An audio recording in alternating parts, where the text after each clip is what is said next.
Eto na nga mga chong, marami tayong basketball updates. PBA at MOA Arena gumawa na ng aksyon, pinagbabayad ang TNT. Isususpindi nga ba si Poy Eram? Randy Hollis Jefferson inaming gustong maging hero kaya sila natalo sa Barangay Ginebra. Sa nakalipas nga na Game 2 ay nagawang maitabla ng Barangay Ginebra ang series. At isa nga sa pinaka nagsisisi dyan ay itong kanilang import na si Randy Hollis Jefferson. Dahil ayon nga sa kanyang naging latest interview ay inamin nga nito na naglaro siya ng Hero Ball. Gusto nga nitong si Randy Hollis Jefferson na siya ang magpapanalo sa kanyang kupunan, kaya niya binakaw yung dalawang crucial possession na parehong nagresulta ng turnovers. Ayon nga mismo kay RHJ ay papanoorin niyang araw ng 20 times yung last 2 or 3 possession na hindi siya nakapuntos. At inako nga nito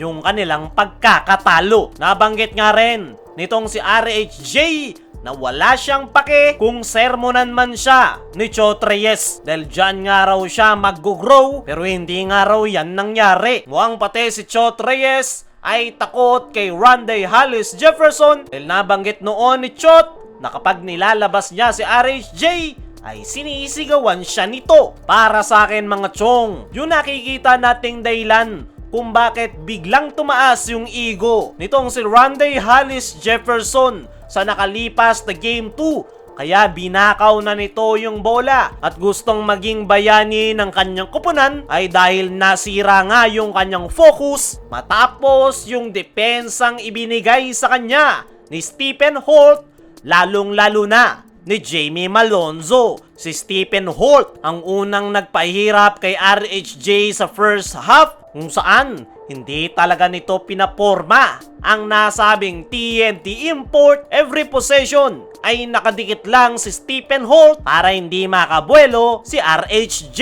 Kaya ang resulta sa first half ay 7 points lang ang naitala nitong si Randy Hollis Jefferson. Pagpasok ng second half ay ito namang si Jamie Malonzo ang nangulit kay RHJ.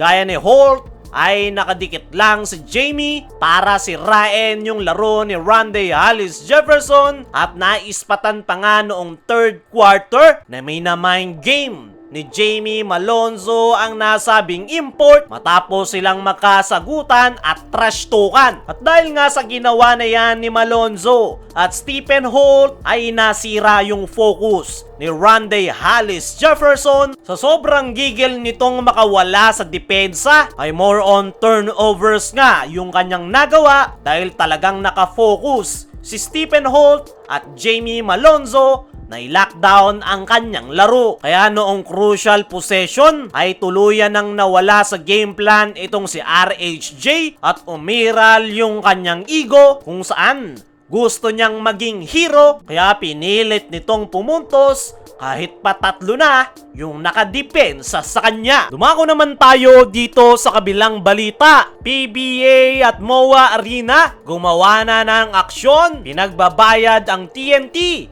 Isususpindi nga ba si Poy Eram? Matapos nga ang Game 2 Finals ay agad ngang nakatanggap ng notification ang PBA Commissioner's Office galing sa pamunuan ng Mall of Asia Arena patungkol sa damage na dingding sa dugout ng TNT Tropang Giga.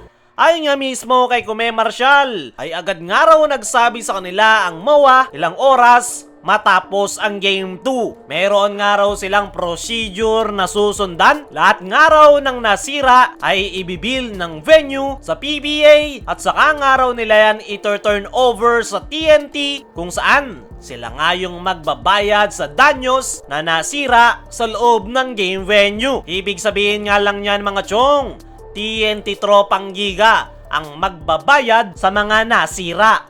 Patungkol naman kung magkakaroon ng sanksyon o penalty ang TNT Tropang Giga ay ayon mismo kay Kume Marshall ay magbabayad nga lang daw yung TNT Tropang Giga sa damage ng property pero hindi nga raw magkakaroon ng suspension o fine ang TNT Tropang Giga dahil normal nga lang daw yan sa mga players and coaches. Para sa akin mga chong, ay okay na TNT yung magbabayad sa mga nasira sa loob ng game venue. Pero hindi nga ako pabor na hindi nila binigyan ng sanksyon yung player na sumira ng pader. Yung pinakatinuturo nga ng karamihan dyan ay itong si Poy Eram. Kasiraan nga ng PBA yung ginawa na yan ng TNT dahil panigurado mas mahihirapan na silang makakuha ng schedule sa MOA Arena matapos ang naging insidente. Kaya naman, para sa akin, hindi sapat na babayaran lang ng TNT yung mga naging damage. Mas maganda sana na bigyan ng parusa yung player na nanira. Kung hindi man nila isususpinde, bigyan nila ng sanksyon para hindi na umulit pa. Pero ngayon na walang sanksyon o suspension na ibibigay ang PBA, ay malamang sa malamang uulit at uulit lang itong si Poy Eram at TNT Tropang Giga dahil tila kinukonsinti pa nga sila ni Kume Marshall. Bukod sa damage na ginawa ng TNT ay nagkalat pa nga sila sa dugout, kaya naman hindi talaga katanggap-tanggap na pagbabayarin lang ang TNT dahil barya lang yan sa kanila.